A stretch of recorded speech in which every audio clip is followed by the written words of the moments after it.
they show up. Okay, I'm coming back. Okay. Okay. All right. Here. Then I get to introduce you. So for anybody who doesn't know me, I'm Marguerite Felsenfeld from Congregation Beth El in Norwalk, Connecticut. And it is my great honor to welcome Liz Rueven to join us tonight. Liz has been writing about the intersection of seasonal recipes, local foodways, and Jewish lifestyle since 2011.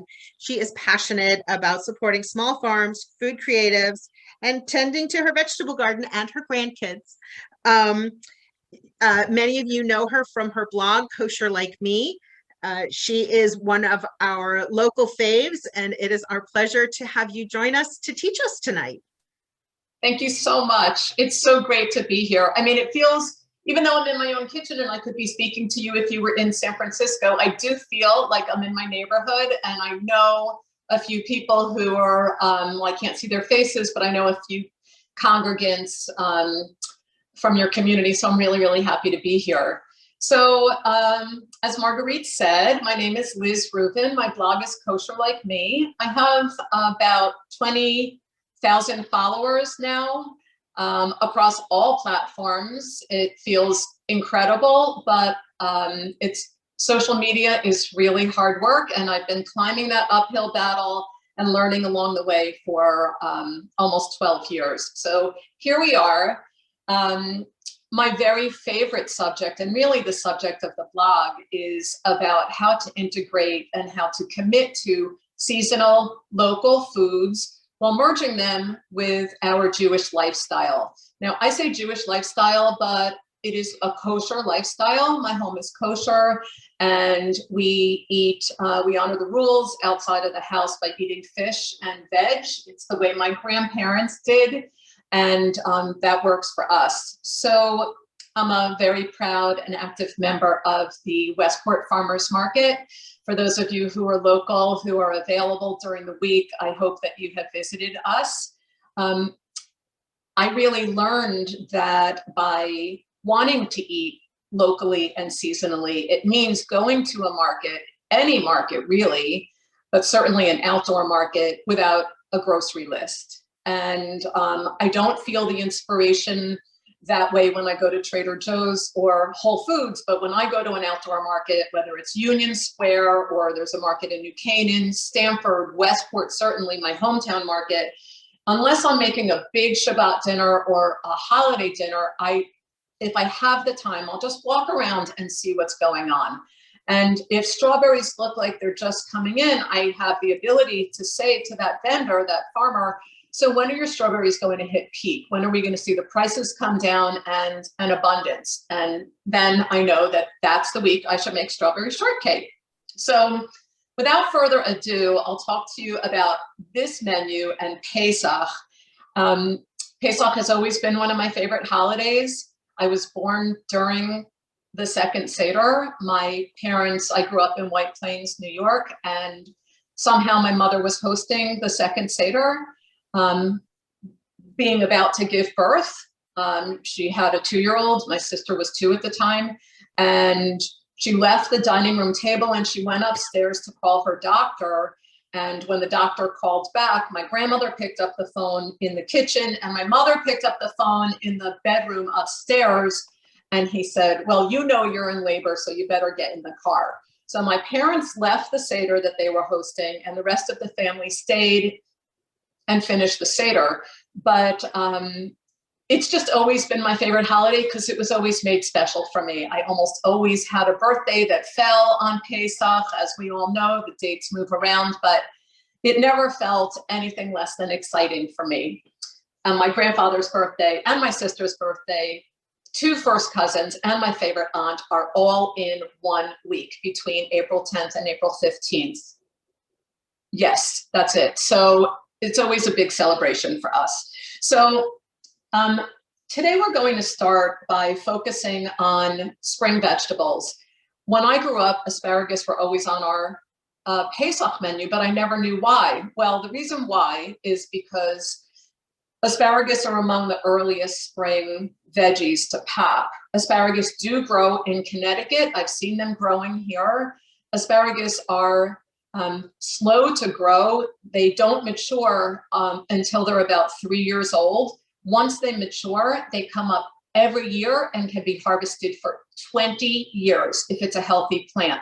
So it's a very hardy, interesting vegetable. My husband and I picked asparagus in Israel, and when we brought them to someone's home, when we were visiting them that afternoon, they had never eaten asparagus. I think that things have changed, certainly a lot now, but that was really crazy and interesting to us, and they loved it. They loved what I did with the asparagus, which was probably just like a simple roast with garlic and olive oil and lemon.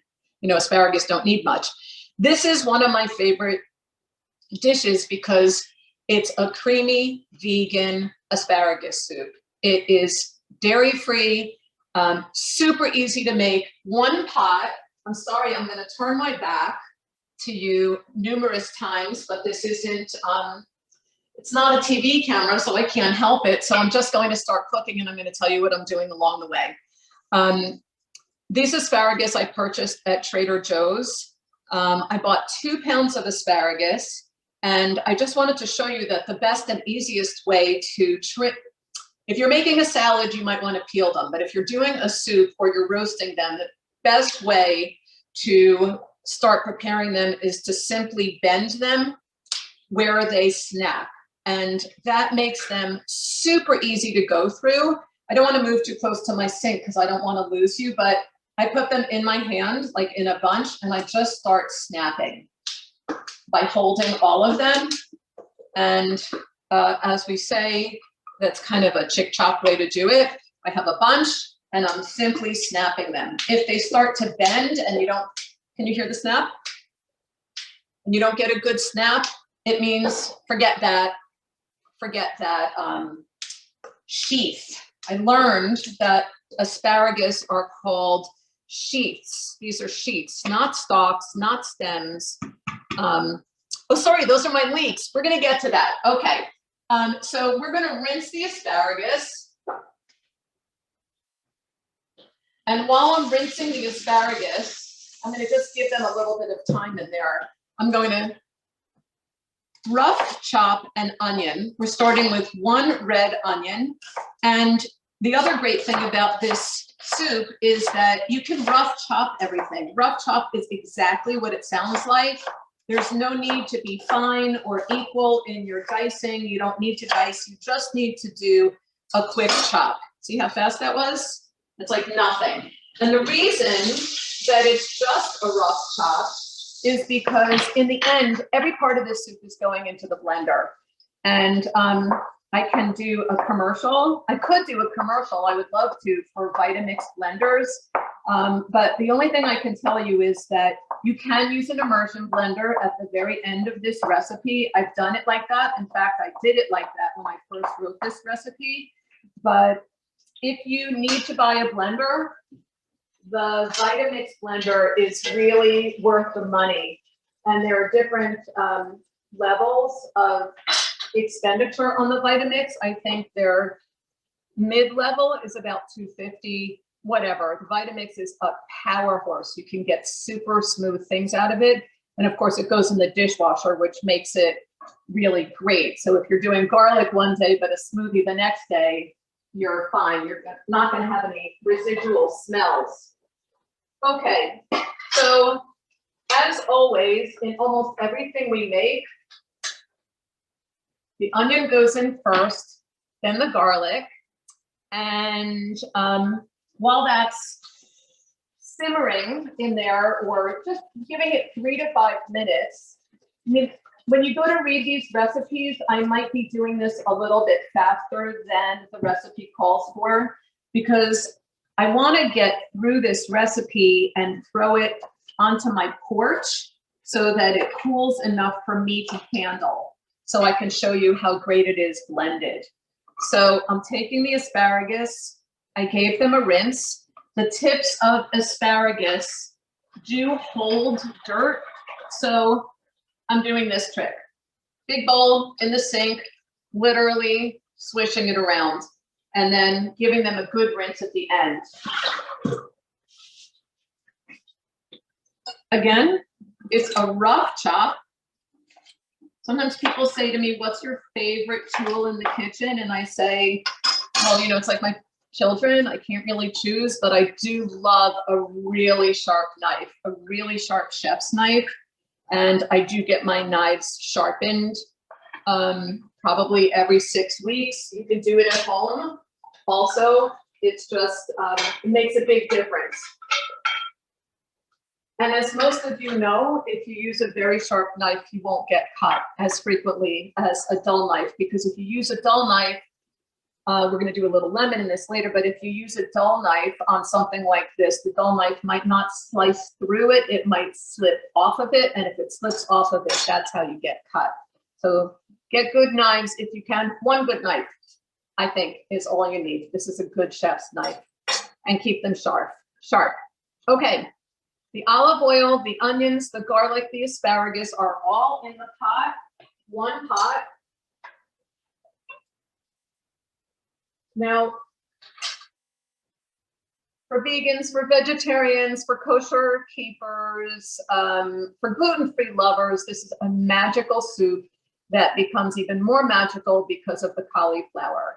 Now, cauliflower does grow in Connecticut. It's not growing now. This is the best I could do, which was pretty cool. It was one bag of organic cauliflower. I think it was 12 ounces from Trader Joe's. It's already washed. I like to give everything another rinse, but if you're too pooped, you can believe the package if you want and just throw it in. So I'm just giving the ends a little trim because they look a little, I don't know what, but they look like they need a little trim. Some of them are just a little too woody for my taste. So I'm just giving them a little trim. Liz, we have a question for you. You mentioned about your knives. I was just going to say, I'm happy to take questions as we're cooking. So go ahead. Wonderful. I'm going to call on Doug to unmute and ask a question.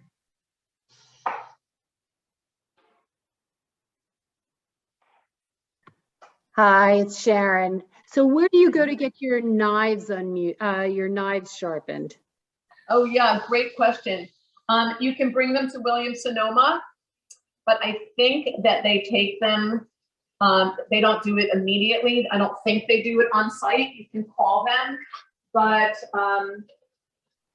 there's a really fantastic, I mean, since I'm speaking, I assume mostly to a local crowd, I'll tell you there's a fantastic knife sharpener who travels to different farmers markets. He's at the Westport Farmers Market, which begins again in May, the middle of May. His name is Dan. And I always get there like right before the market opens at 10. And I say to him, Dan, here are a few. And I give them to him and he charges something like inexpensive. I can't even remember what, like maybe 8 or 10 or 12 a knife. And he takes your cell number and he texts you and he says, come by, they're ready. So he moves from market to market. If you need to go to a weekend market, you can ask me and I'll send you his contact and you can look him up on Instagram or his website or call him and just say, Liz told me to come to you. Also, I do still have some Cutco knives that, you know, college kids have sold to me, or they sold to me a long time ago. And you can send your Cutco knives back. Again, the problem is you have to be willing to give them up. So what are you going to use when you send them back? It is a free service for their own knives, and it's an amazing service. So I've done that too. You know, like I'll keep a favorite knife that's not a Cutco knife, and I'll just send everything else back. I love that. Oh, great. Thank you, Liz. I'm going to call on Andrea for another question about knives. Yeah, go ahead. Hi, Liz.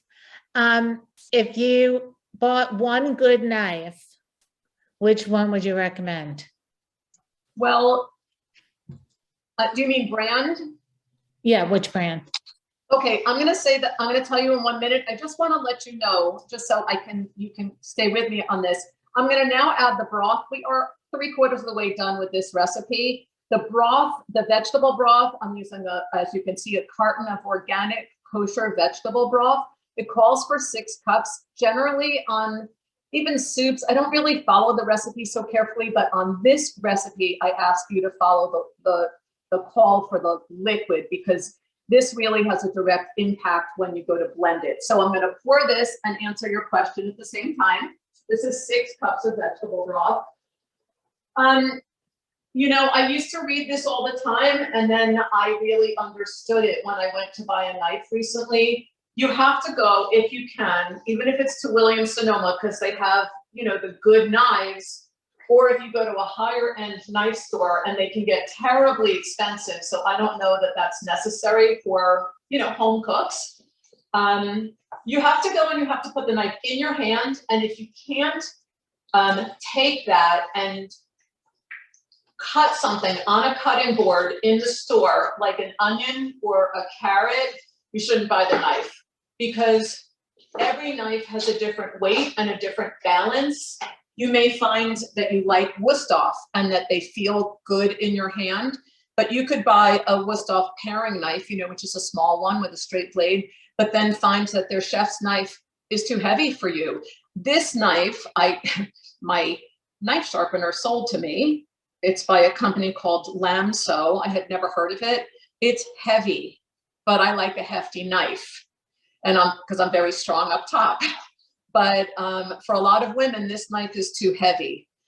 So I would just tell you, a chef's knife is the most important knife if you can manage it, and you have to try it in the store. And if they say we don't have that capability, just say thanks and find a place that does. Thanks. Okay, so this is my 6 cups of broth. I'm going to bring this to a boil.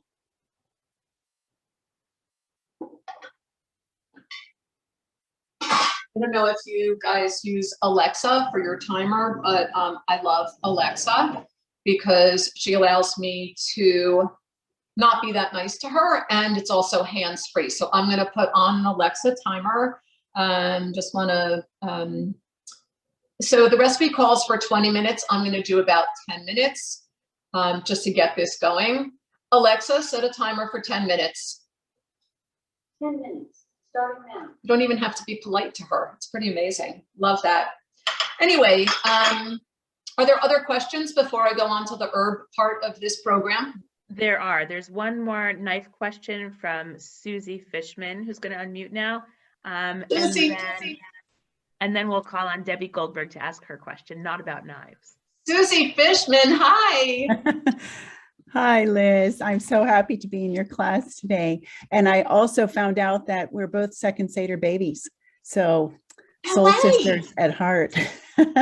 Susie Fishman, I want everyone to know that Susie Fishman and I met through our work, and she's calling in, she's tuning in from California, from the San Francisco Bay Area. And Susie does an incredible line of dried herbs and spices, jarred.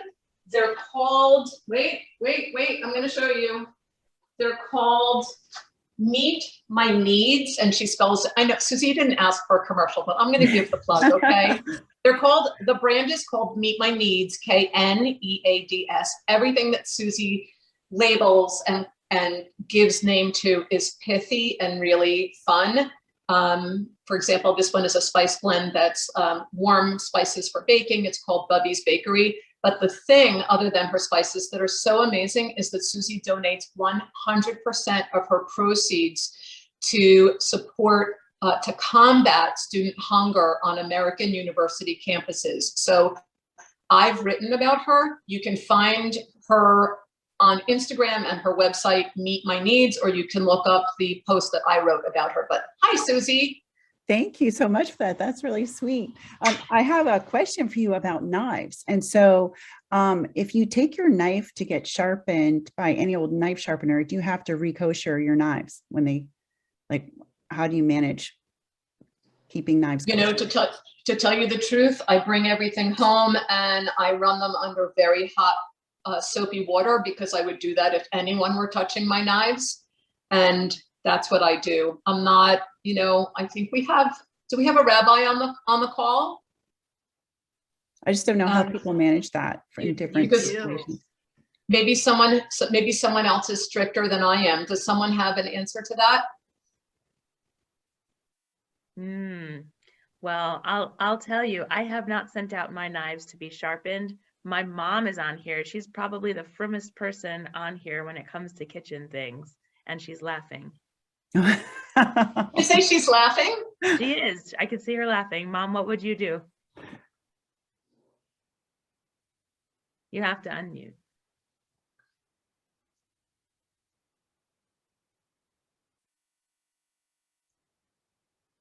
Susie, is it your mom? Is it your mom?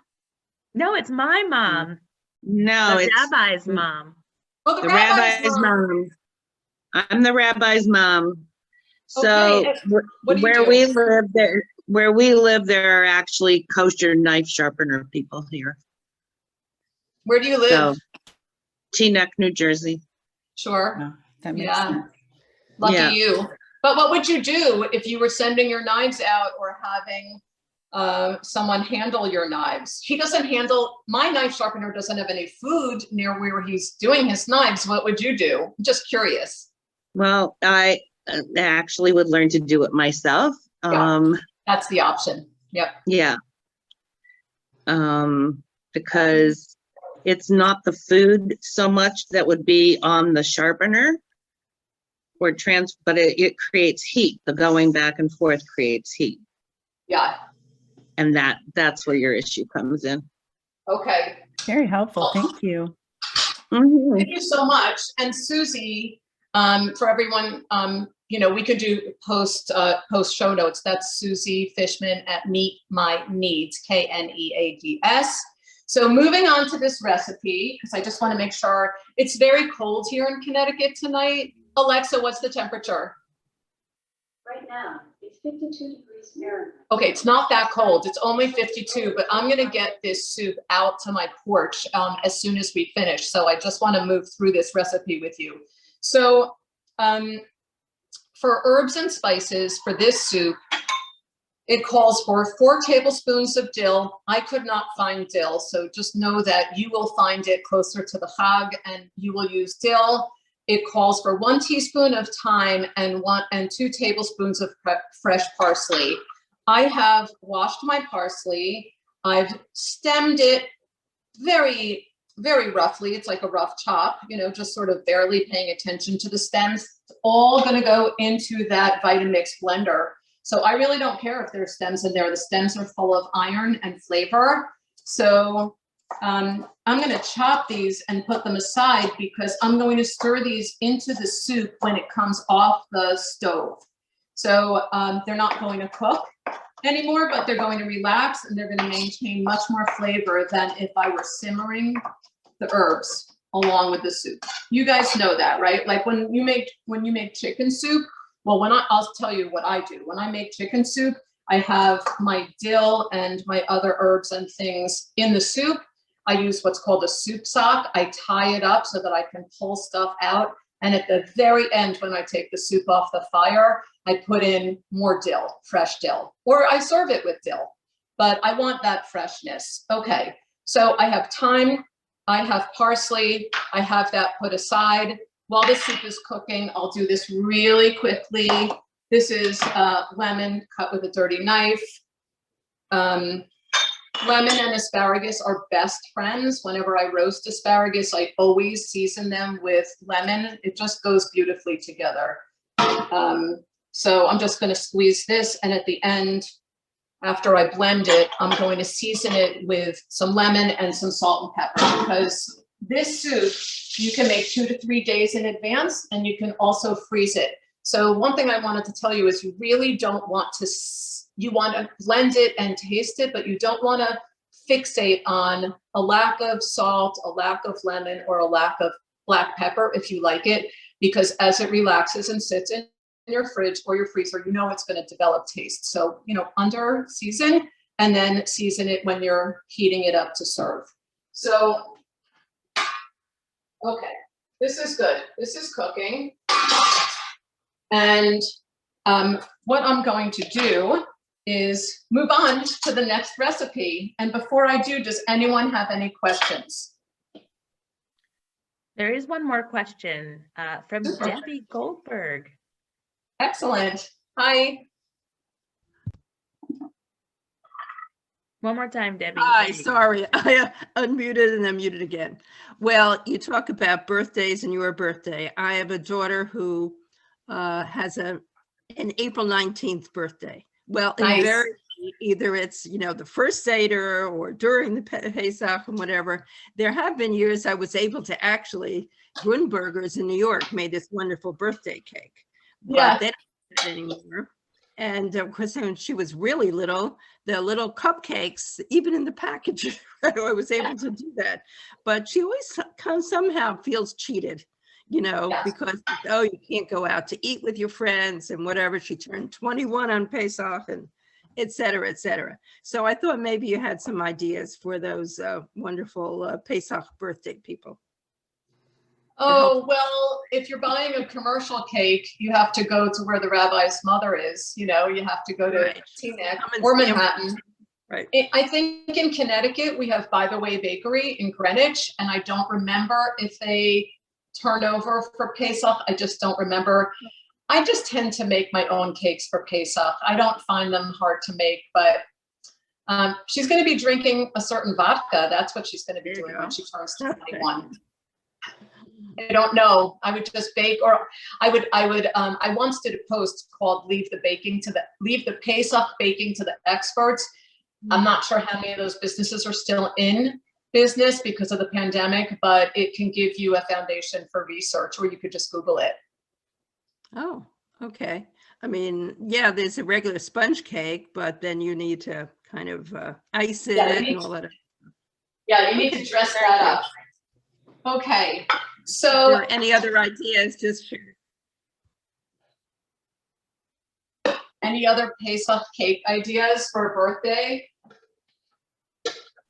Well, I'll tell you, this is the rabbi again. I also have a Pesach birthday daughter who's got an egg allergy. So I learned pretty early on about Izzy B's Bakery. And because they don't use any flour anyway, they're gluten-free all year round. Some of their cakes are under hashgacha kosher for Pesach, not the chocolate ones. Alexa, stop. Where is that? Where is that located? They've got a little bakery in Norwalk on Knight Street, Knight. It's Yeah. Pam is fantastic, and thank you for that, Rabbi. It's spelled Izzi B, like an initial, Izzy B apostrophe, Izzy B's Bakery, and Pam is fantastic. I've written about her. I've done work with her. And she's an amazing resource, kind of under the radar. So it's good that you're mentioning that. That's great to know. Okay, so can my assistant come and put something on my porch for me? Yep. Thank you. He said to me, I'm not dressed, you know, I mean, he's dressed, but he's not like dressed. So, thank you, honey. Okay. So 52 is still warmer than 68, which is probably what my house is reading. So we're going to put the soup outside. It's my second, third, or fourth refrigerator. Love it. My assistant, he's coming into the camera. Say hi. Hey, everybody. Don't do what I'm doing. Don't do what he's doing, right? Okay. The next dish that we're going to make is a Turkish-inspired meatball for Pesach. And I don't know if the recipes have been sent out yet, but I'll tell you how this came about. For those of you who have lived in this area for a good long while, there was a very,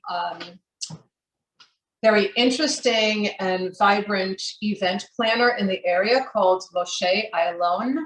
And he is Turkish. In fact, he's gone back to Turkey, but he was here for many, many years doing fantastic parties and sort of a fashion icon and all sorts of very creative stuff. And one year for Pesach, I called him up and I said, Moshe, I need a little inspiration for Pesach. I don't really know what to write. I mean, when you're a food writer and you're reading the New York Times and it's there and it was in, of course, Gourmet is gone, but Food and Wine and all these other publications, sometimes you say, what is new? Like, what does someone need to read?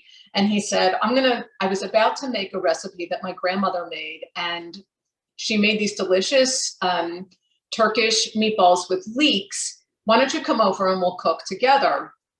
So I went over, and I was really fascinated by this because leeks have a very different flavor than an onion. Of course, they're an allium, like an onion, but it's much more subtle, and it's also more nuanced. Like if you don't tell people what's in this meatball, they know it's delicious, but they can't really put their finger on it. So this recipe is part of a Sephardic tradition among some Turkish folks. I'm going to tell you about that after, because I want to get this going also, because this recipe takes a while. So I'll tell you if I forget what that Turkish tradition is for Pesach. But I'm going to start with talking to you about leeks. Unfortunately, I did not find leeks with their full sheath. This is the word. They're not stems, and they're not, they're called sheaths. The full dark sheath is about double the size of this part. This came from Trader Joe's.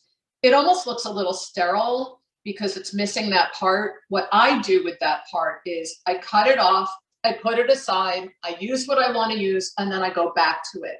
When I go back to those dark sheaths, I rinse them very well. I give them a rough chop, and I throw them in a bag in my freezer. Wait, I'm going to my freezer for you. And I put them in a bag in my freezer, and I make sure that I mark my bags and my frozen containers, because you think you're going to remember, but you won't. And on this, I've written leeks and parsley for potato leek soup. That's the brainstorm that was happening as I was saving the dark part of the sheath. So sometimes I just write it down so I don't forget. Like I look at a bag and I say, what was I thinking? What do I want with those? But that's what I want with these. And so if you save these scraps, you're going to have a delicious soup or a vegetable or a chicken stock. I saved bones. Our grandmothers did it. All of our foremothers did it. And if you're not doing it, you might be wasting some really great stuff. So that's just my little pitch for no waste cooking. So here is the leek. It's already been, you know, the dark part has already been removed, which kind of disappointed me. I'm just gonna, I've already cut some of these, but now I'm just gonna cut off the ends. Now, some people are a little intimidated by leeks because they are filthy. They have to be cleaned very, very carefully. There are two ways to clean them. One is to do exactly what I'm doing now, which is to slice right down the middle of them and then fan them out under running water, and also then in a bowl of icy cold water, because we know we don't want any dirt or bugs. So you fan it out like this under your faucet and then again in the bowl.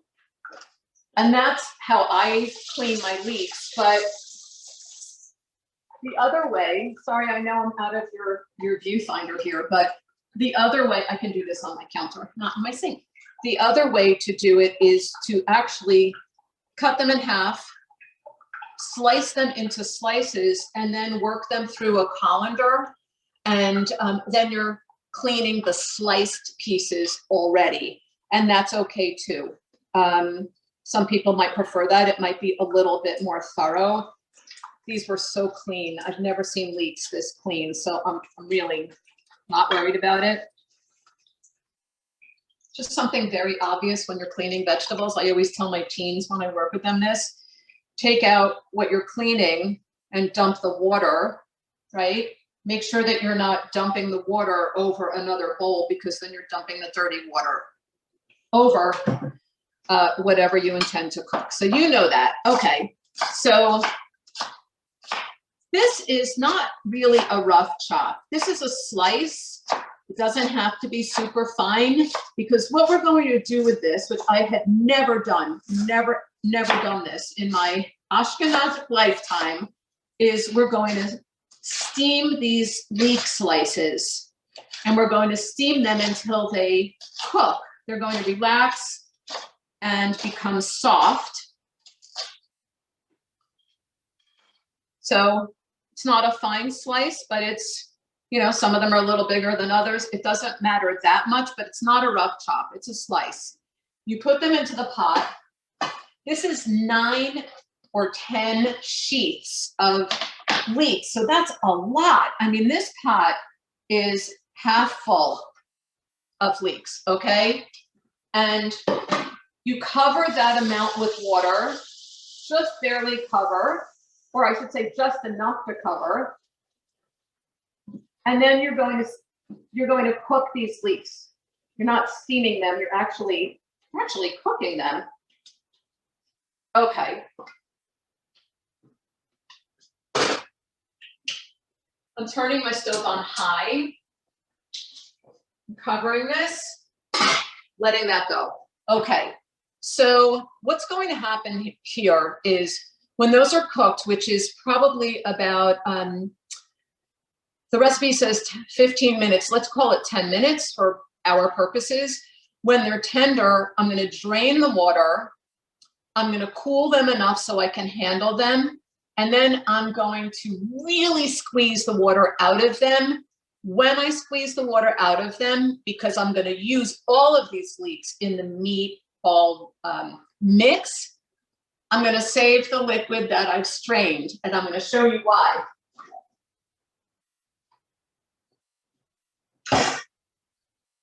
This, when I tested these recipes in advance of doing this class with you, you know, I test them, then I freeze everything so that I have it ready to show you, but I froze the juice, what I call juice, from the leeks after I steamed them and drained them. This is like gold. This is like onion water. It's like leek water. So again, you can use this as a base for rice. You can use this as a base for your brisket. You can use this as a base for any vegetable soup, potato leek soup, or any vegetable soup. This would be the beginning of your homemade vegetable stock. So the only thing I would caution you about is when you have, this is already frozen, when you have something fresh, even if it's cool, don't add it to the same container. Just start another container so you don't have any possibility of contamination. And of course, always date what's going in your freezer. Okay. Leeks are steaming. Let's make sure. Alexa, set a timer for 15 minutes. I'm saying 15 because it hasn't come to a boil yet. Starting now. Okay.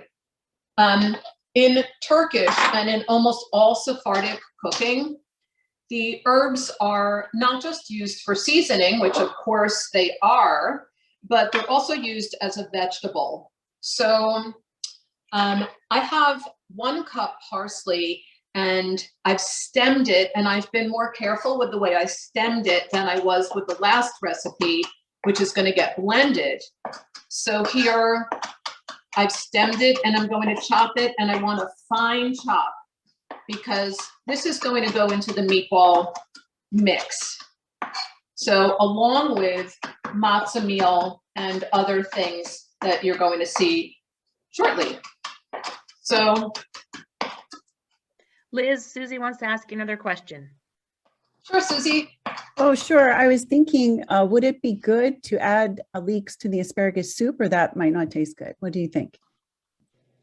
I think that would be delicious. I mean, that recipe I wrote with a red onion, but I don't see any reason not to. I mean, I think I cook like you do, and I think I probably cook like a lot of you do, which is if I had leeks and it called, and I didn't have the red onions for that soup, I would probably use leeks. Would it change the flavor? Yes, but you're talking about the allium family, right? So how it would have to be fine. It's just like if you need a little acid in something and you don't have lemon, well, lime is quite different, right? But maybe vinegar, a mild vinegar would be a good choice if you didn't have lemon. So yeah, Susie, I would definitely do that. Okay, sounds good. Okay, so there's the parsley, and we're going to start making the meat mixture.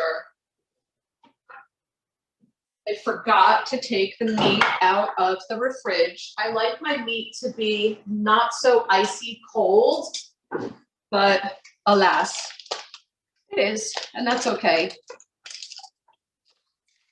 Okay, for kosher meat, I use a company called Grow and Behold. These are not commercials.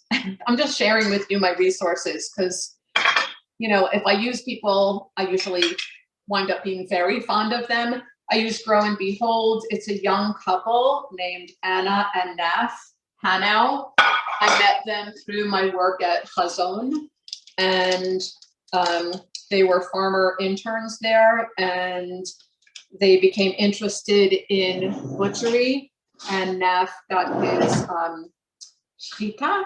Is that the word? Did I say that properly? And he learned how to butcher, and they have this company. They're not certified organic, but everything is hormone and chemical free. Their animals are pasture grazed. I love them, and that's who I use for my kosher meat. So for whatever that's worth. Okay. Let's see how these leeks are doing. Oh, they haven't even come to a boil yet. So we need those leeks to cook. In the meantime, here's what we're going to do for the meatballs. We're going to add this 1 cup of parsley, a 1/2 cup of matzah meal, and I seasoned it already with a little pepper and salt, no salt. So I'm going to add a little salt to that. Simple salt and pepper.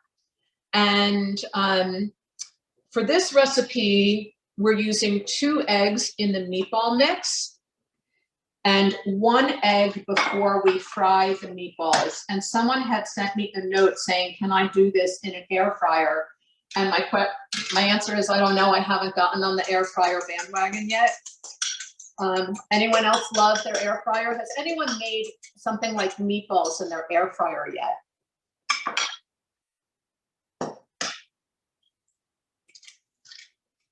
Anyone out there?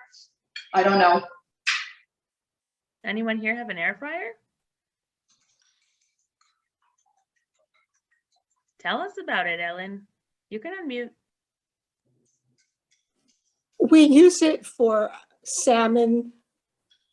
We make salmon. I make chicken in it, just plain chicken breasts, cutlets, but I've never made meatballs in it. It's also great for vegetables. Oh yeah, I bet. My You just need a little bit of oil, and it's great. I highly recommend it.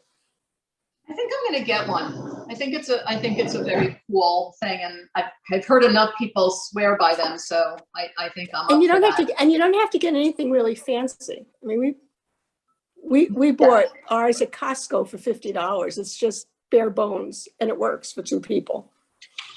That's fantastic. Okay, so the leeks are not happening yet. So I think what I'm going to do, Moni, would you mind bringing the soup in for me? I think what I'm going to do is wait for the leeks to come to a simmer, and I'm going to see if the soup is cool enough to handle, because if it's cool enough to handle, we can proceed with that and then come back to the meatballs. So let's see.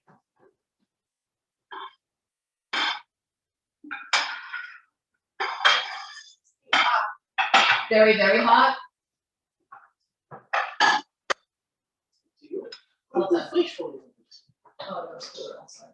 It's still very hot. Let's put it back. Okay, we're going to put the soup back outside. It's just too hot to handle.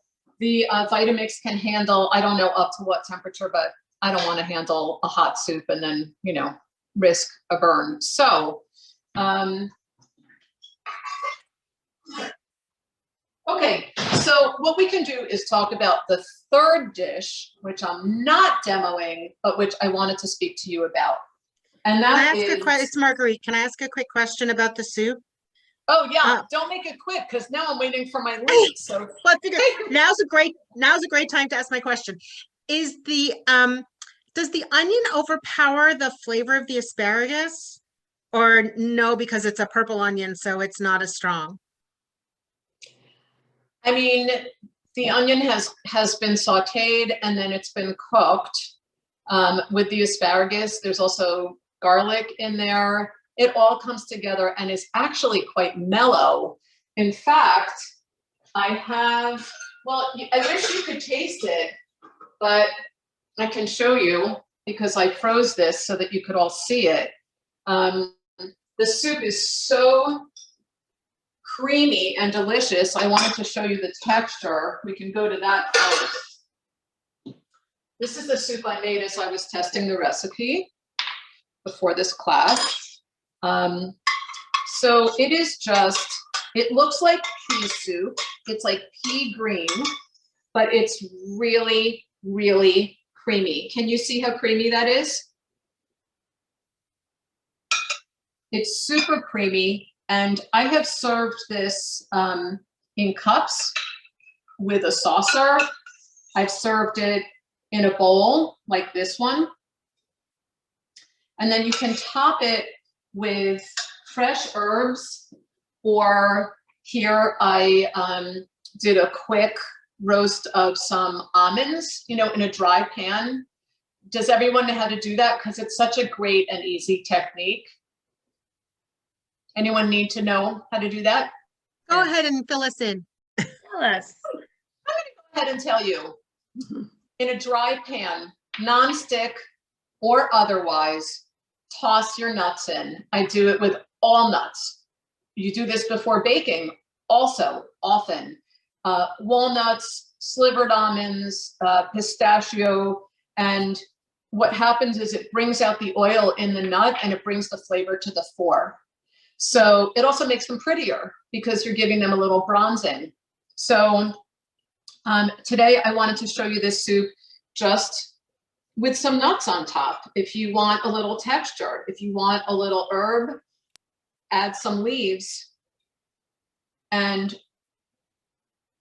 this is why it's really super fun to grow herbs, if any of you have an inclination to grow herbs, because if you grow herbs and you put them right outside of your kitchen, you always have this like super fresh flavor and availability. So this is the asparagus soup. We haven't blended it yet because it's still too hot outside, but this is what it looks like.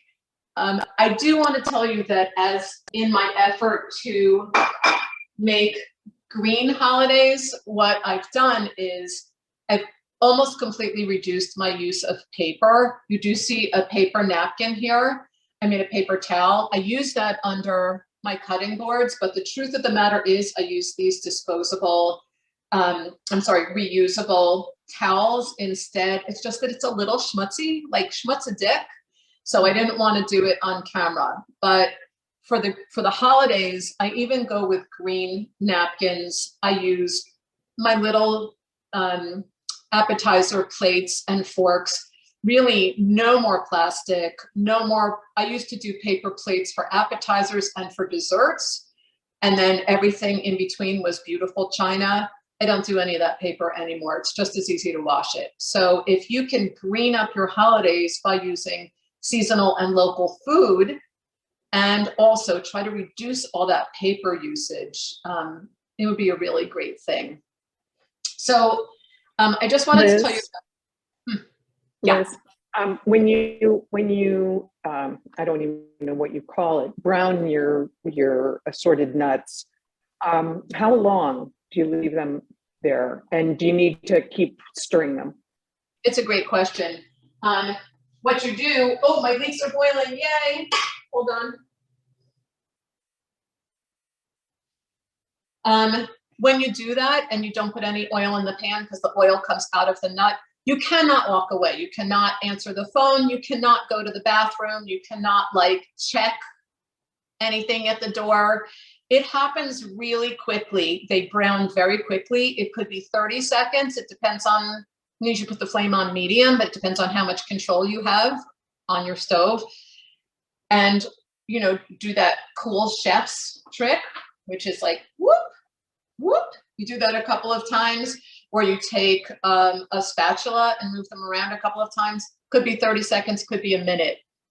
Probably not more. I mean, on the walnut pieces, if they're big, it might be a little bit more, but on these slivered almonds, I would say no more than a minute. I don't know, just watch them. That's the key. Good question. Thank you. Liz, you've got one other question from Betsy. But we have plenty of time. Go ahead. This is back to a soup question. Aside from food safety, and I guess your Vitamix safety, is there any reason not to blend a hot soup?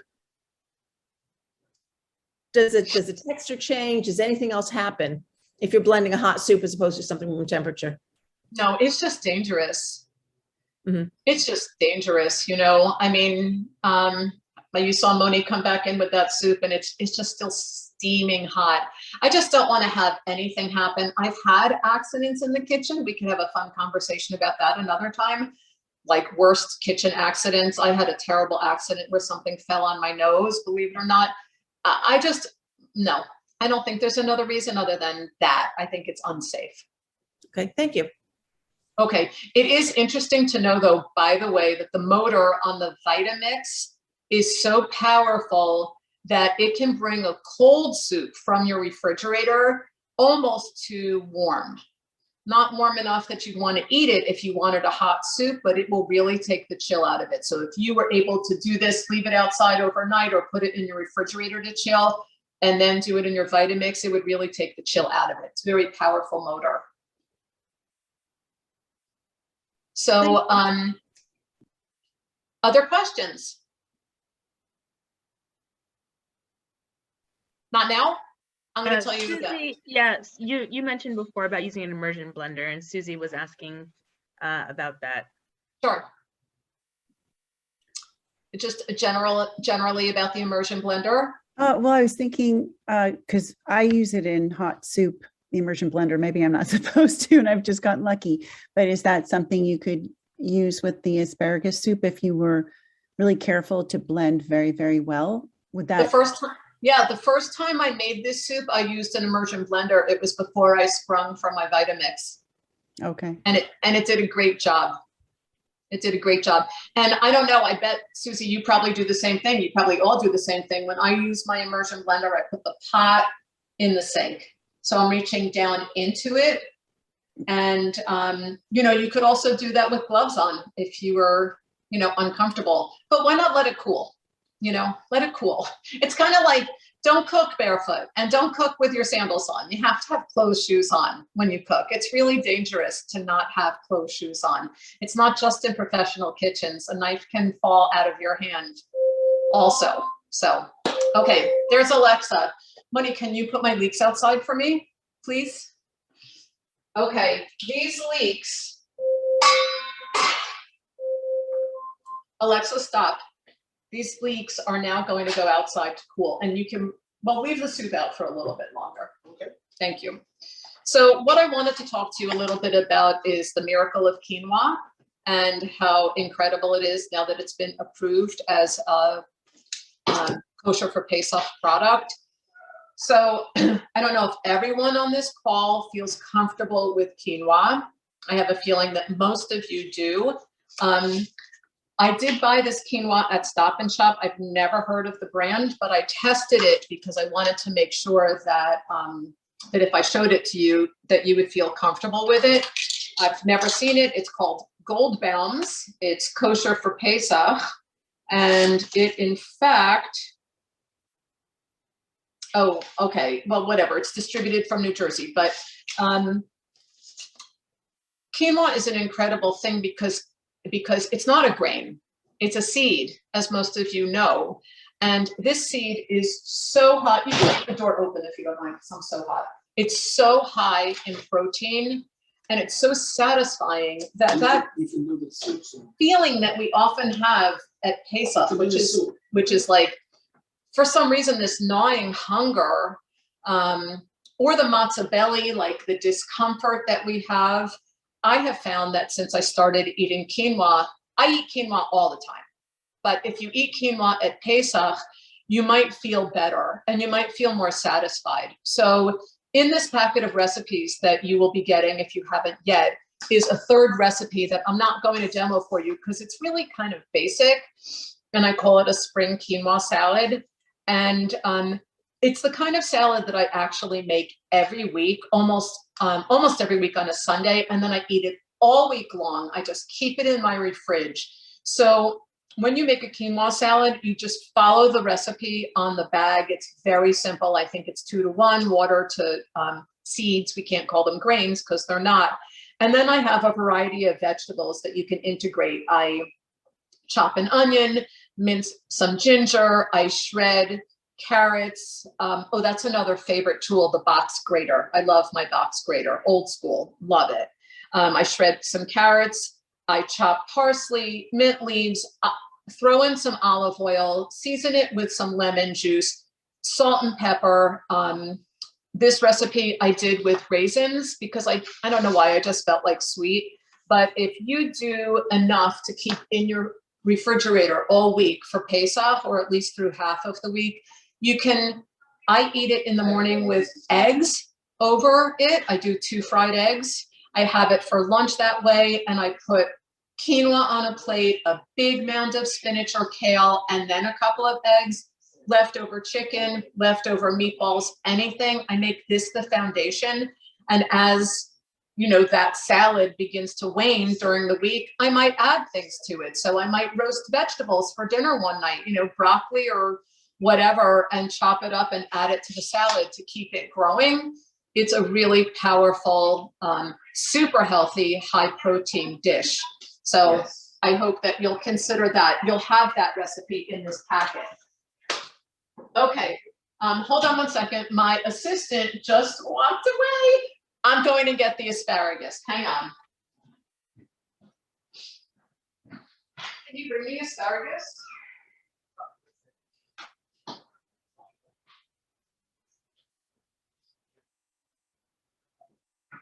You can close the door, honey. Okay, my asparagus is ready to be blended. And so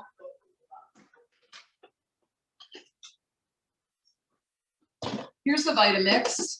Can you close the door, honey? Can you close the door? Thank you. Sorry about that. I wanted to remind you that when you do a blend, and you can't do the whole thing in one shot, that the best way is to then empty your blender into a bowl. I'm going to show you what I mean. Here it is. I love a bowl with a spout. I'm going to do part of the soup half at a time. You can either use your ladle or a measuring cup, just to sort of get in there and dig in there. And the reason that I'm going to then pour it into a bowl is because I want to make sure that at the end I stir the contents of that bowl and get the seasoning even, because what I'm doing right now may have more or less liquid in it than the next batch. So I always use, I know it dirties another piece of equipment, but I always use a bowl to mix at the end. Am I making that clear, or did I get confusing?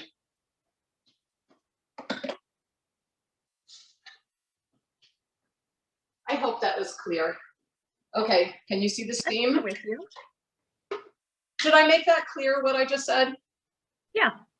Okay, so Vitamix, big noise, super powerful.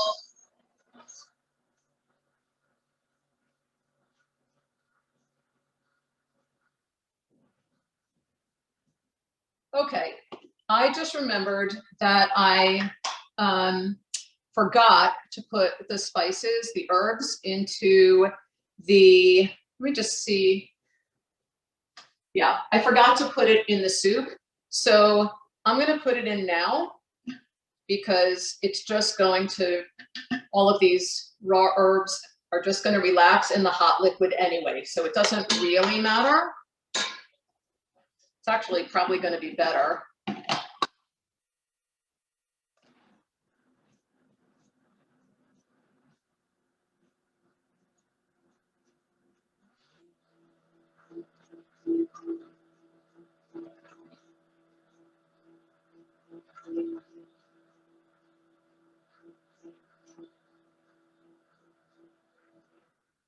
Okay, So that's batch 1. These are OXO bowls. They have, I don't know if you guys, you ladies have them.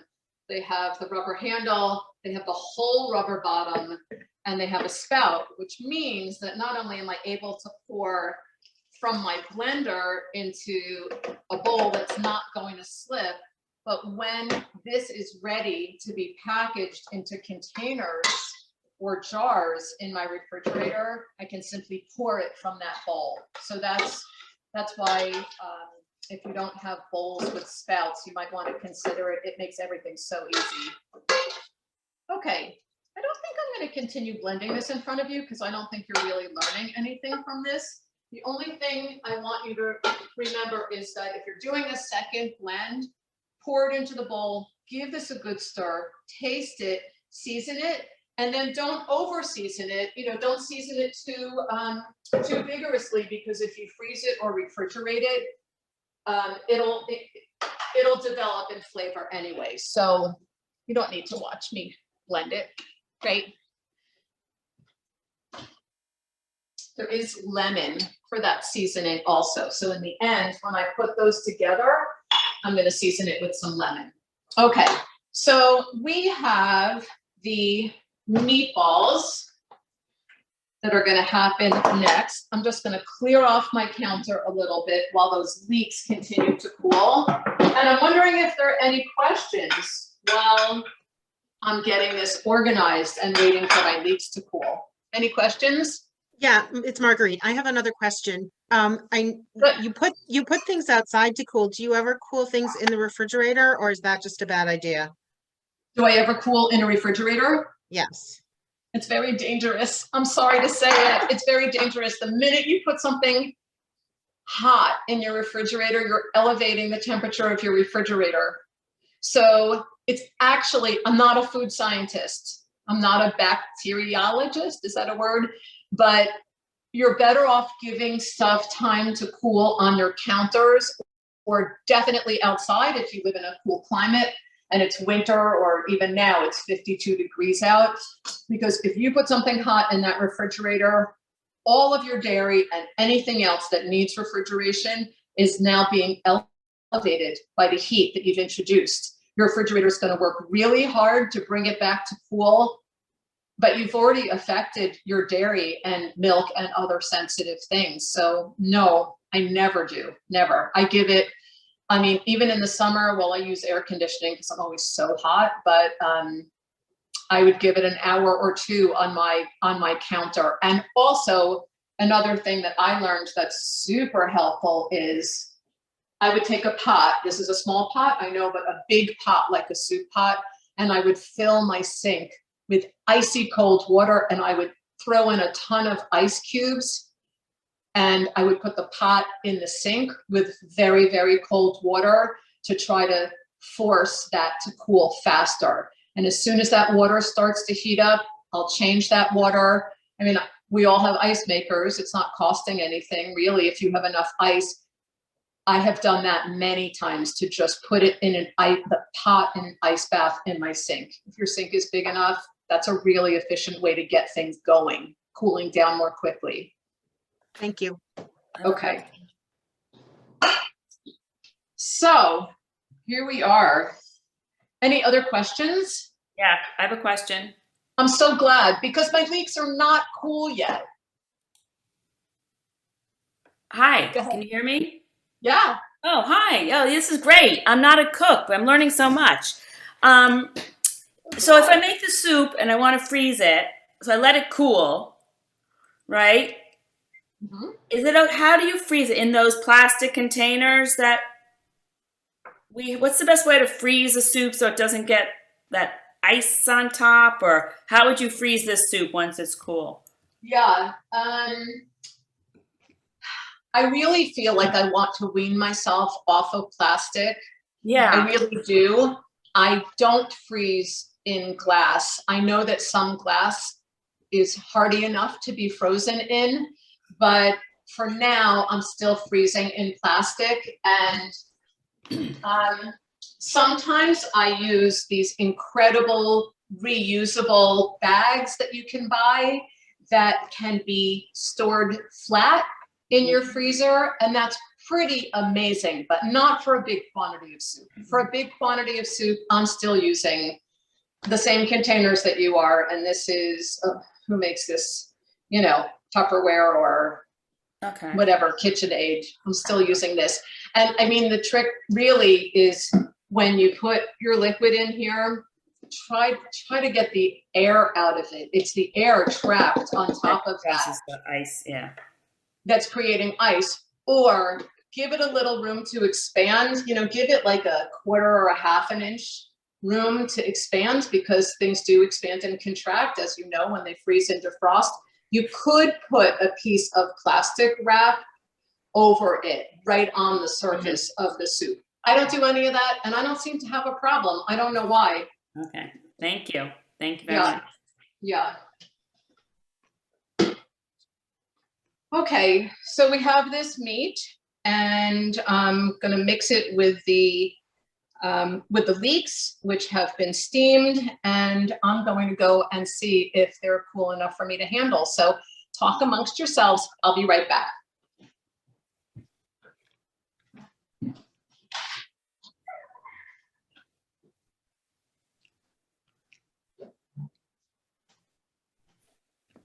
Anybody have any amazing, like, Passover recipes, not for fancy seders, for like the week of Passover that you think we'd all love to hear about?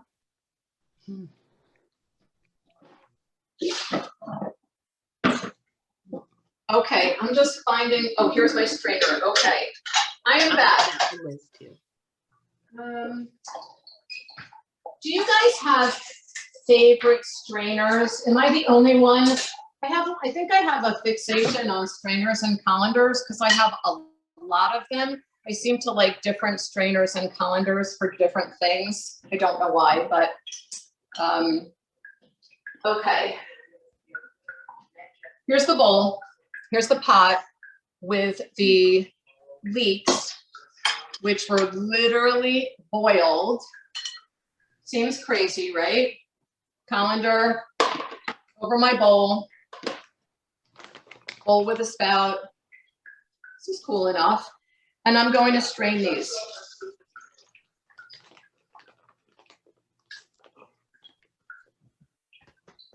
And all of that juice in the bottom is really valuable. Would I drink it like a stock? No, I wouldn't, but it's good stuff, so don't throw it away. Okay, I'm gonna press these leeks and try to get them to be drier. They're never going to be super dry, doesn't really matter. Now, if this was not a Zoom class, I would let these cool more before I add them to the meat. I really wouldn't normally add hot leeks to this meat, but we're gonna do it because I want to be able to show you this product when it's done, the final dish. Okay. Now, when people say, what's your favorite kitchen tool? The answer is your hands. That's really going to be the answer, because when you make meatballs or something that requires really thorough mixing, that's really what your favorite tool should be, because nothing works like your hands.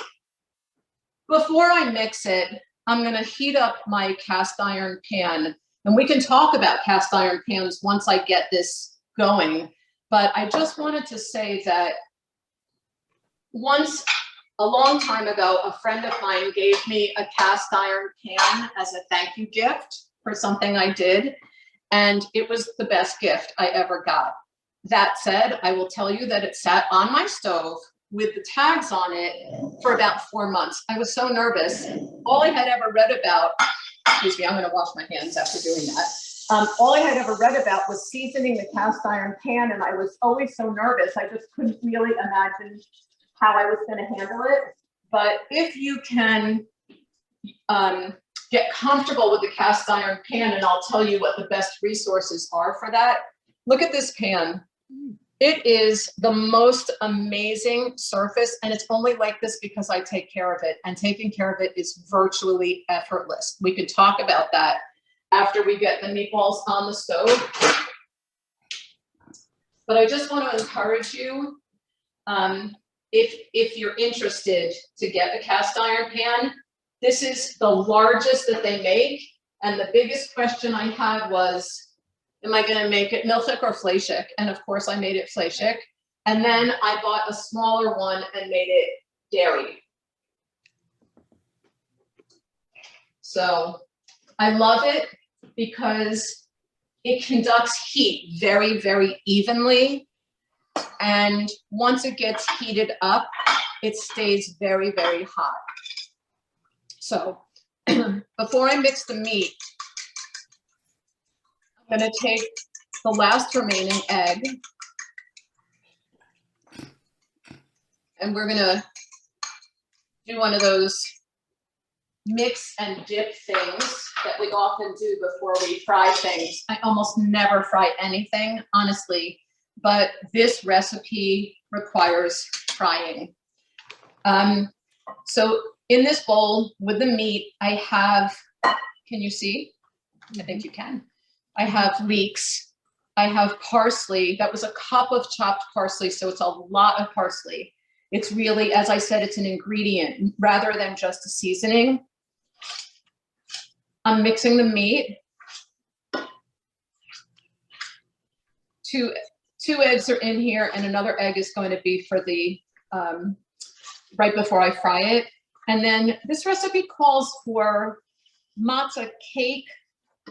I just want to make sure I'm saying this correctly.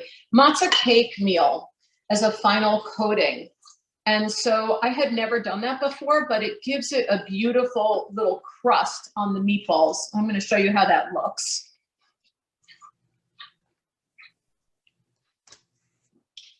Okay. It's on. When you make meatballs, the best way to do it is to dampen your hands. I keep cold water on my counter. Sometimes I make a mess that way, or I might do it over the sink. And if you don't use the cold water to dampen your hands as you're making this mix, you're not going to be able to get the meat off your hands as you're doing it. Okay. This feels a little loose, but I have put my matzah meal aside already. So I'm going to take a little bit of this cake meal. I am generally a very spontaneous cook. Yeah, just felt like it was a little too loose. So my husband's looking at me like, do you need me to run and go get that matzah meal for you? Okay. When you make meatballs, the best thing to do is to get them all rolled at once and get them onto a plate like we're about to do so that they all go into the pan at once. Because if they don't, you're going to have such a variation in the cook time that it's going to be difficult. So this is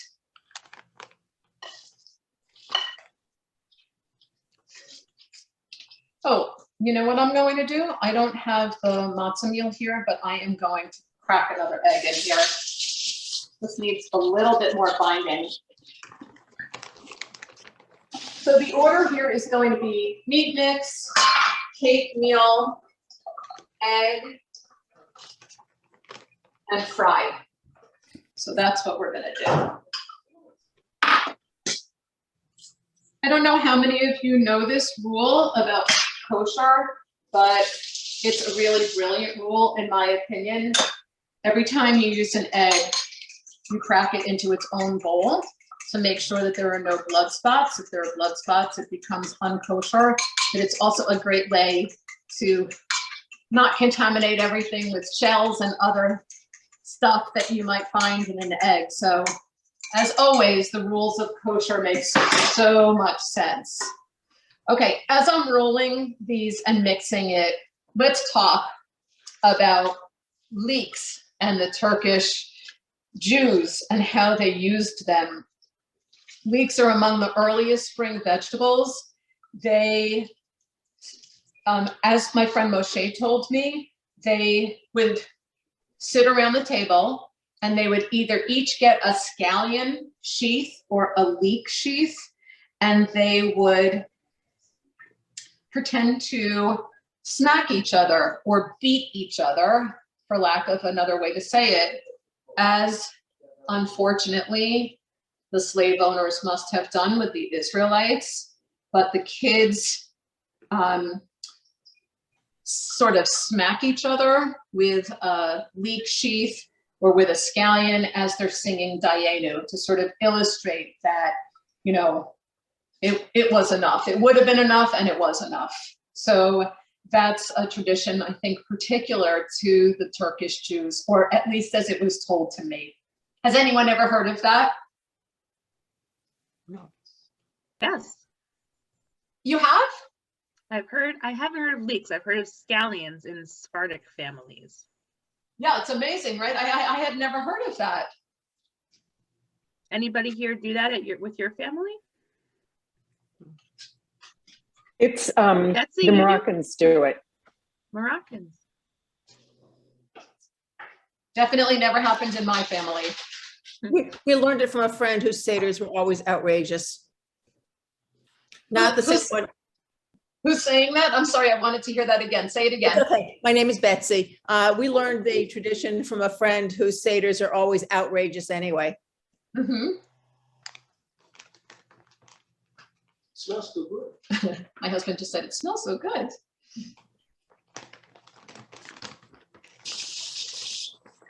Well, what's going to happen here is I'm going to brown these meatballs, and they are served with lemon wedges or a spritz of lemon, and they are incredibly delicious. And as I said, there's a nuanced flavor that if I didn't know what it was, honestly, I wouldn't be able to pick out that it was leeks that are really the dominant flavor. So again, you have early spring vegetable, dominant green in color, super fresh ingredients, and you know, serve what's traditional that you love in your family, but it's really fun to introduce new things.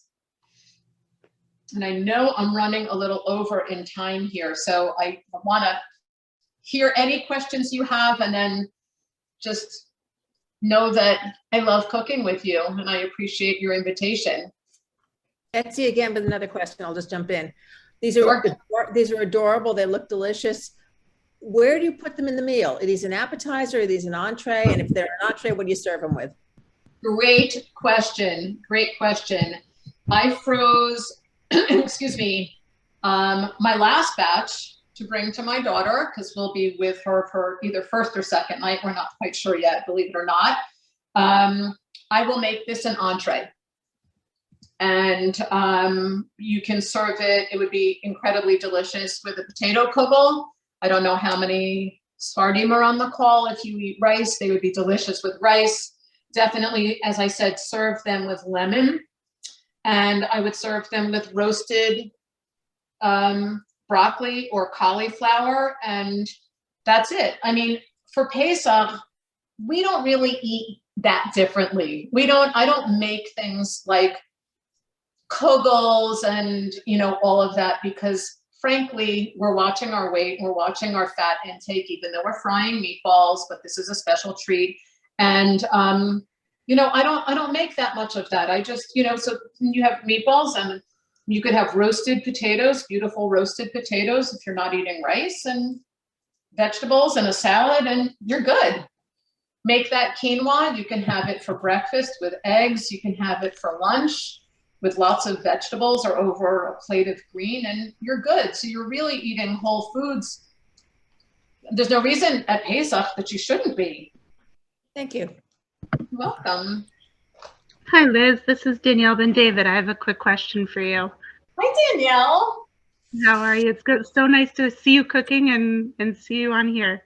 My question for you, as I emailed to you before, is, we don't eat meat in our household, and we actually don't use egg either, for most of us.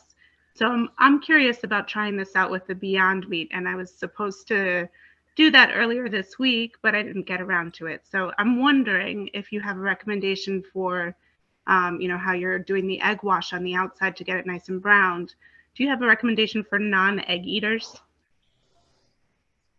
Well, the thing that I use is, but I don't know that you would eat it on Pesach, although, depending on what your family customs are, you could do I think it's called aquafaba from chickpeas, which is the liquid in the can of chickpeas. I think you can use that as an egg substitute. I really can't say for sure because I haven't tested it, but you might want to look into that. Okay, I'll give it a shot. And when you say use aquafaba, you mean like the reduced version? I think so. I mean, I'd really have to look into it. Do you eat, Danielle, do you eat legumes at Pesach? We do. Even though I'm Ashkenazi, my husband is half and half. So we've kind of, with all our other food restrictions, taken on his heritage there. No, I think, yeah, I understand. I mean, listen, we've been in Israel many times for Pesach, and we have Sephardic family members, and, they kind of laugh at us with our restrictions. I mean, that's the way we grew up, and it's what we believe. But yeah, no judgment from me. Yeah, I mean, so you could do something with lentils. And do you make your own veggie burgers, or you really do? I do. I actually, this time around, I figured closest thing to using ground meat is to get the Beyond version, which is like pea protein and a whole bunch of stuff that's vegan and actually kosher. So I don't know if it's kosher for Passover, but I guess for us it does the trick. Yeah. No, I agree. I think that's a good idea. I would look, I would just Google aquafaba as an egg wash and see what you come up with. All right. Great. Thank you. Okay. Hey, everybody, Marissa just wrote in the chat that she thinks it's 3 tablespoons of aquafaba for every large egg. Can you repeat that? Thank you. Yeah, Marissa, do you wanna unmute and say a little more about that? Oh, sure. I thought you meant using it like as a binder with the meat or the meat substitute. I'm pretty sure it's about 3 tablespoons of the aquafaba for like one egg. And do you just use that? I've used it once before in a class, I never used it as a binder with meat, though. I used it in like a baking recipe when I was baking for a family who had a child that couldn't eat eggs. So I haven't used it for something like this, but I have used it successfully with other stuff. That's so interesting. I think that, we're so lucky with Google. I would just Google this and see what you find. Yeah, so my 3 tablespoons to 1 egg was, I pulled up the recipe that I'd used, and that's what they'd marked in the recipe. But I think that there's a ton of info out there.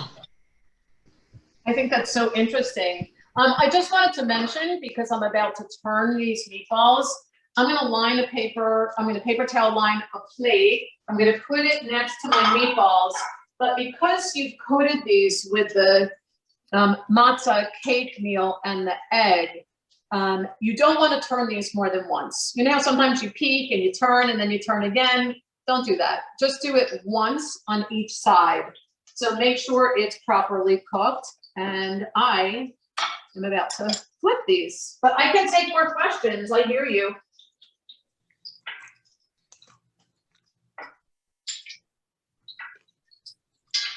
Any other questions? And do you use a combination of beef and turkey, ground turkey? I do that sometimes in my when I make the sweet and sour meatballs for Pesach to not have as much beef. I love using ground turkey, and when I buy ground, can you hear me if I'm facing the stove? Yes. Okay, when I buy ground turkey, I love that my source has both white meat and dark meat ground turkey options. So I know that the dark meat has more fat, but I like it because it has more fat, it has more flavor. If I would do exactly what you do, and I often do, which is white meat turkey with beef, and then you kind of have the right amount of fat. So right. I think it's a great way to eat less meat. Yeah, great idea.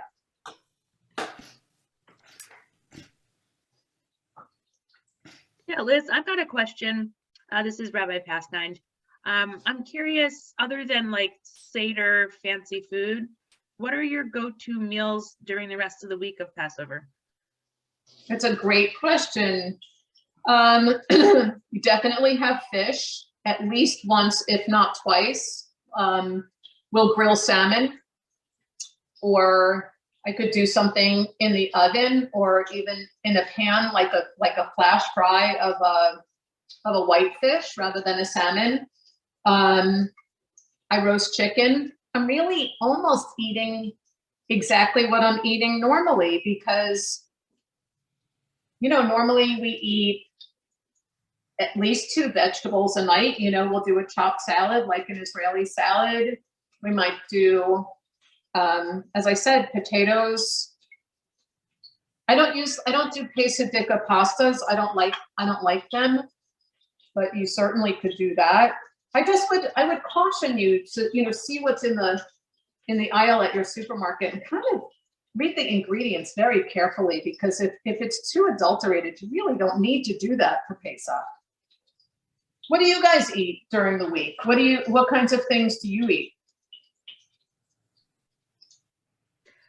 I'm a terrible person to respond to this because we always do house, well, I'll tell you, my parents will be with us in Connecticut for the whole week of Pesach. My parents love to eat meat.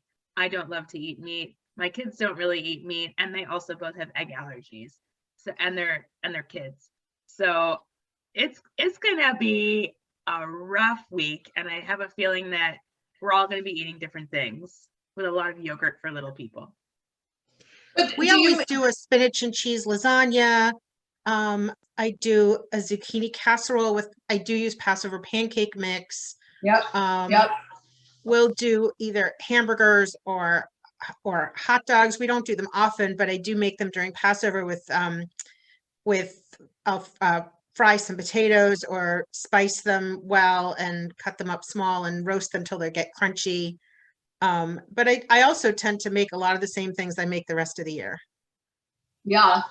I mean, I have a lot of things on my blog under Passover. So if you go to the homepage and you go to the holiday tab and you scroll down and you find Passover, there are a lot of great things there. Just simple chicken recipes, matzah lasagna, you know, some things that are more Pesach specific that a lot of readers are looking for. I think you'll find some answers there. Great, thank you so much. You're welcome.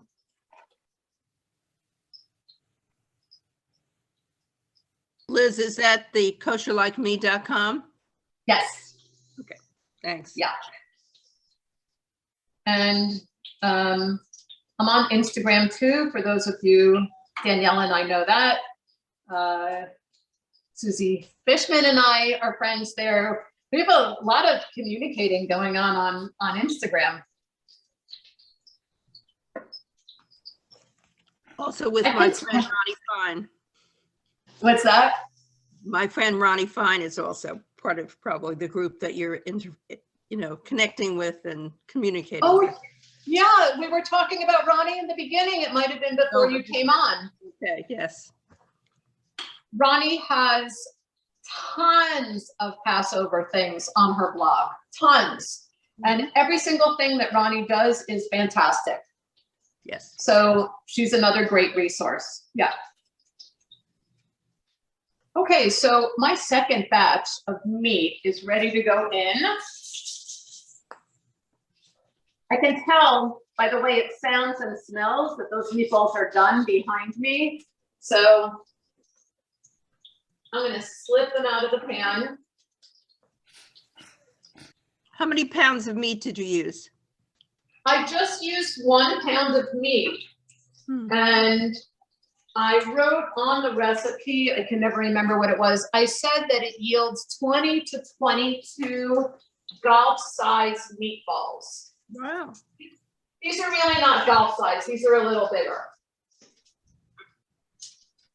Now, some people, I don't know if any of you do this, but you can buy a designated ice cream scooper that you use, you know, just for your meat cooking. And it's a wonderful way to control the size of anything, you know, cookies, if it's a dairy scooper, or meatballs, and you can designate it as meat. And then every single one will be identical, the same weight, the same size, and then cooking them is really a breeze. They're all very uneven. I'm kind of rushing because I'm with you, but it's great to do it with a scooper too. And in that case, you can just wet that scooper like I'm wetting my hands when you're forming your meatballs. So before we leave each other, I wanted to ask you if any of you have dessert recipes that you really love, because that's always a thing for Pesach. Like, what are your go-to dishes? Like, what does your family love? Let's just do a little bit of a speed round. I can't see any of you. I only see myself. So boring. But I wanted to hear, what kinds of things do you love? Does your family expect and love for dessert? So I'll say for Passover, we make Jacques Payard has a walnut chocolate cookie that just happens to be kosher for Passover. Years ago, the Federation did an event where I forgot their name, Steve and Elise, I want to say Greenbaum. They did a recipe for macaroons, and I used fresh grated coconut and matzo crack, and that's all I make for dessert. So fantastic. The basics are the best. I have to say, I have a recipe. I have about 5 dessert recipes for Pesach on the blog, but the one that I love the most, do we have 2 more minutes? Of course. Okay, if we have 2 more minutes, I'll just tell this story. The one that I love the most, I wrote a couple of years ago, and it was about a chocolate walnut tort, sorry, wasn't sure what to say, tort, that was our favorite dessert that my mother-in-law in Israel makes. And she could make it with her eyes closed. And we would go as many years as possible for Pesach. And we just loved being with her. She made her own, you know, quesadilla noodles, which I've done, and it's on the blog. And she made this delicious chocolate walnut tort. And so one year I called her up and I said, I really need the recipe for that. I really want to make it. And then I want to shoot it and put it on the blog. She's like, of course.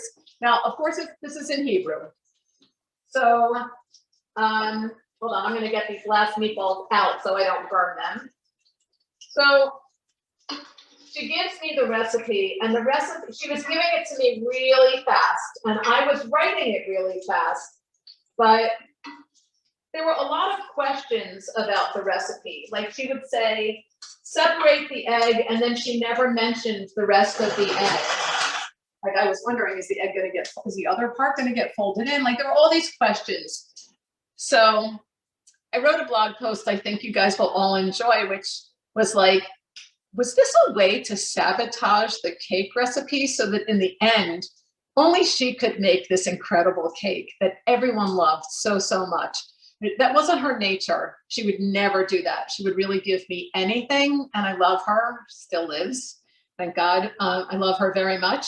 So it's just that the recipe was incomplete. She just, you know, recipe writing and telling a recipe is very tricky, and often things are left out. So in the end, after I tested that recipe a few times with great frustration, I turned to Jane Cohen. I don't know if any of you know her book, but she wrote a definitive book on Jewish holiday cooking. And I called her up in a panic and I said, Jane, I have to write this post. I need to get this out before Pesach. Do you have a cake recipe that's like this? And she shared a recipe that was from a Hungarian Holocaust survivor friend of hers. And the recipe was perfect. And I made the cake and it tasted very much like my mother-in-law's, but it was a properly written recipe. So that was like great satisfaction and joy. And my mother-in-law loved reading that story, and she never would have intended anything to go awry in my kitchen. But that's what happened. So you can find that on my blog too. And I love that. I do plan on making that before Shabbat to bring to my daughter in the city. So I hope you'll turn to the blog and turn to some of these things and do some seasonal holiday cooking. And feel free to send me a message through Instagram, or you can text me. Marguerite can give you my cell number. You know, any questions you have, I'm happy to clarify or answer any questions you have.